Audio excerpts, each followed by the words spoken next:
This is a Turkish Airlines Business Class review on a Boeing 787 from Istanbul to San Francisco, presented by Mighty Travels. Turkish Airlines had gone to great length in the business class lounge at the old Istanbul airport to impress customers. Unfortunately, the current business class lounge at the new Istanbul airport was still closed when I transited in late October 2020. Instead, all business class passengers can instead use the Miles and Smiles lounge, just a short walk away from the business class lounge. The design and theme is very similar to the old business class lounge. Indeed, you will feel that you know this place. However, a few amenities simply aren't available currently. That includes showers and sleeping rooms. Unfortunately, Turkish Airlines has cut down on the catering due to COVID-19. Freshly baked pide and grilled meats and vegetables are still available, but only between the hours of 11 a.m. and 8 p.m. During my visit, it seemed like the lounge was about half full at maximum capacity. But there were distinct lines for food service. There's a small salad and snack buffet, plus some desserts, which are all individually packaged, as per current regulations. Unfortunately, the excellent wine selection is gone. The only drinks available are water, soft drinks, and beer now. There are no espresso drinks either, but there's coffee and tea. The Wi-Fi at the business class lounge was available after a registration process and was rather fast. I felt that the mood at this lounge was quite lifeless and much darker than usual. That might not be surprising, but bear in mind that Turkish Airlines already runs about 50% of their normal schedule at the end of October. I still felt quite happy with the lounge. The food is as good as ever. There clearly wasn't the same sparkle as it used to be, but I felt it's a great place for an hour or two. The new Istanbul airport is quite marvelous. As you can see, the public walkways are exceptionally beautiful, the architecture is great, and it might not be the Qatar hub yet, but it's just beautiful. There's plenty of food courts, there's a lot of shopping, there's actual space to walk, unlike in the old Istanbul airport. And as you can see, while COVID definitely has impacted the airport and Turkish Airlines had to ground a lot of flights, it's not empty at all. Everything was operational as far as I could tell inside this main terminal, which might only be a part of the total airport as far as I could see. See how you can afford to fly business class and book 5-star hotels for very little with Mighty Travels Premium. Get your 30-day free trial today. Click here on the menu card or go to mtp4u.com. Turkish Airlines has been playing hard to catch with that San Francisco flight for a long time. Schedules had changed constantly for years without any prior warnings. Sometimes it was a daily flight, then 3 times a week, then 6 times a week. It was just a random lottery if your flight would operate. A few weeks ago, I was surprised to see Turkish Airlines had reinstated the San Francisco service rather quickly after the worst of the pandemic-induced cancellations. I have flown Turkish Airlines a few times, from Istanbul to Houston on a 777 and more recently on an A330 from Amsterdam all the way to Cape Town. While I wasn't so happy with the hardware, i.e. the seat, I felt the soft product, including the catering, was phenomenal.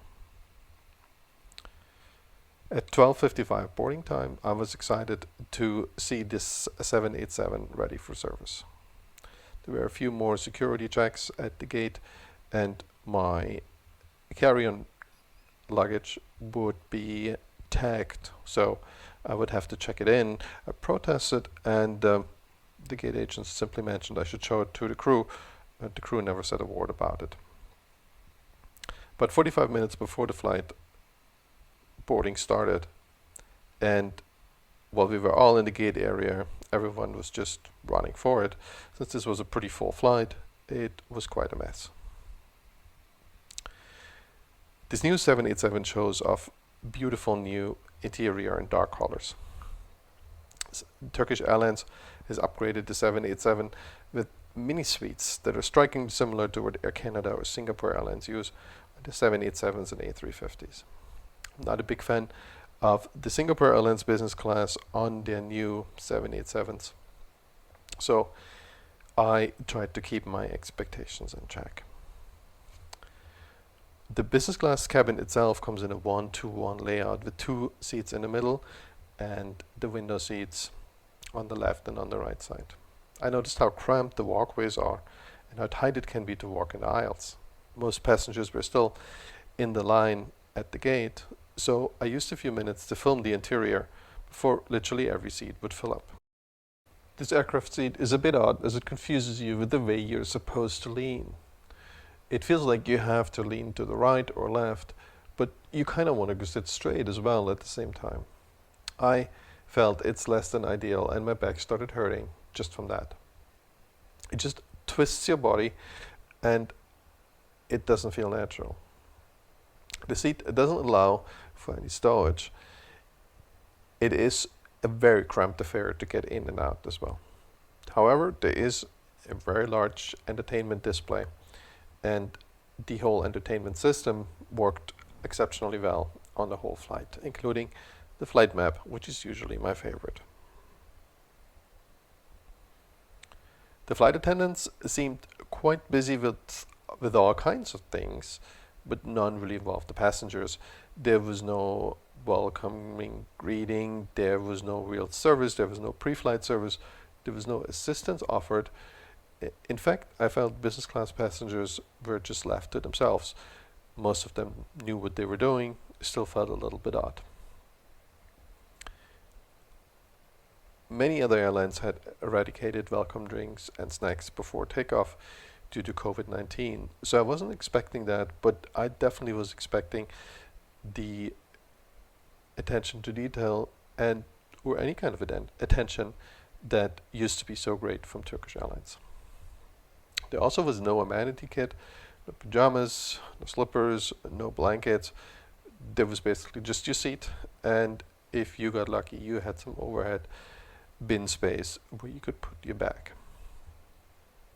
This continued for about 25 minutes after takeoff, and some flight attendants kept rushing through the cabin, and there was also a safety video, of course, but no pilot announcement either.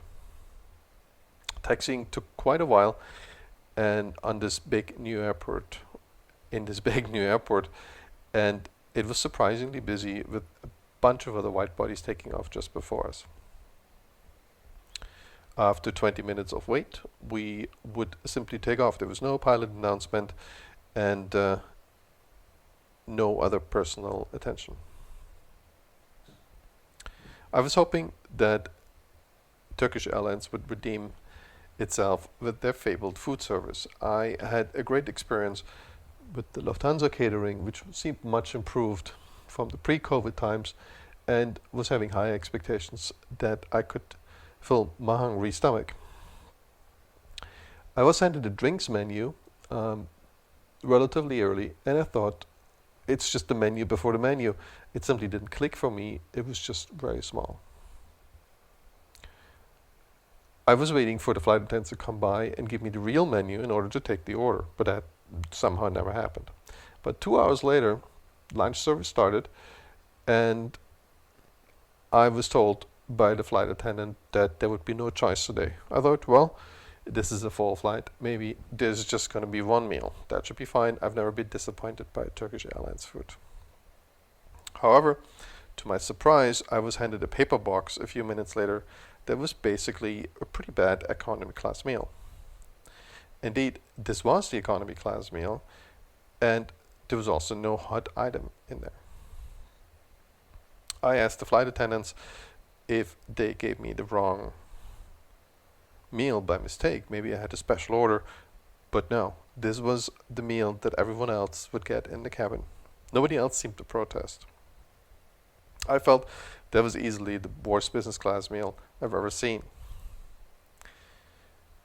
Yes, United Airlines often has pretty bad food, but at least it's served in several courses and it kind of looks like a business class meal. This was just terrible, and most of the items inside this paper box were plainly inedible. The flight attendants came by a bit later and told me that starting November 1st, some warm meals might return to Turkish Airlines. However, this might only happen on certain routes and no other details were available. Let's keep in mind this is a 14-hour flight and you basically get a tiny snack box after basically 3 hours after takeoff. I thought that's extremely underwhelming and doesn't really reflect the culture that Turkish Airlines used to offer with their famous catering.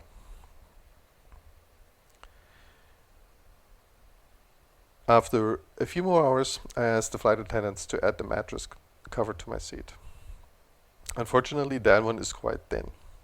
It is certainly better than nothing, but it really doesn't do much in order to help your sleep quality. I fall asleep quite quickly and woke up a few hours later. I felt really cramped. I felt the seat gave me a bout of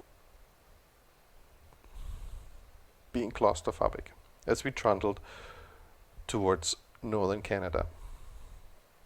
While it was possible for me to just about stretch out completely, I couldn't bend my legs without quite some gyrations. If you can sleep on your back without moving at all for as long as you want, well, this seat is probably pretty ideal for you. However, if you turn from sleeping on your side or sleeping on your stomach, or if you turn at all, well, this seat will wake you up because there's no way you can. There's literally only one position to sleep in. I was disappointed by that seat. I felt it is worse than the old seat. The older seats have way more space and they are a little more angled, but you can freely move in your position on that seat. Well, I instead switched my attention to the in-flight Wi-Fi, which provides a full gigabyte of data, complimentary for all business class passengers. It seemed nobody else was using the Wi-Fi, and consequently, it was really fast. In fact, it was much slower than the Wi-Fi at the lounge. I'm not sure if I ever reached my 1 gigabyte data limit, but it was working for hours, and it kept being really fast, irrespective of where we were on this flight. About 2 hours before landing, breakfast was served, and this would have been a bad breakfast even in economy. I can't believe that Turkish Airlines, a brand that really built their brand image around catering, would serve this breakfast even in economy. It was completely inedible. After this disappointment, we were pretty close to San Francisco and found a hazy but sunny day to land this brand new plane. Immigration was surprisingly crowded. It is still within the afternoon rush in San Francisco and most international flights arrive. However, most international flights had been cancelled and it seemed like only a few passengers should be in these planes. However, our flight was almost 100% full, and so was the flight from Taipei, which just arrived a few minutes before us. In sum, I felt this was a strange flight. I wasn't happy with it at all. This was a solid new plane that was delivered to Turkish Airlines with a new setup, a new layout of seats. I think the seat is great for lounging, it's great for watching some TV, and it's great for flying 5 to 6 hours. I felt it's just not a great alternative for me at all for sleeping. I felt claustrophobic, I felt I'm boxed in, I couldn't move. I just can't get any rest on this seat. This might be different if you are around 5 feet, then you might have a little more space. It's still a really tight fit. In fact, I would recommend to avoid this seat for long red eyes for flights where you think you're going to sleep or have the ability to sleep. I would rather choose the 777 or the A330, which have a different seat, which isn't fully lie flat, but it gives you lots of space. I would definitely prefer that one. I was also shocked that Turkish Airlines, after so many months of after the initial lockdowns and dealing with COVID, they still haven't figured out how to prepare meals in a way that is deemed safe. The snacks that were offered were simply horrendous, even for most economy class meals. I find that rather comical, since the ads on the in-flight entertainment system in the airport everywhere were lauding the Turkish Airlines catering and their soft product, the attendance of their flight attendants, something that just wasn't there. These flight attendants didn't really appear in this flight. I don't even know why they were on board, because simply they didn't interact with anyone for more than a few seconds. For the time being, I would hold off on flying Turkish Airlines if you can. It's still a decent product, but I would hope that the catering returns and this flight becomes a great experience again and not something that feels like economy, if not worse. See how you can afford to fly business class and book 5-star hotels for very little with Mighty Travels Premium. Get your 30-day free trial today. Click here on the menu card or go to mtp4u.com.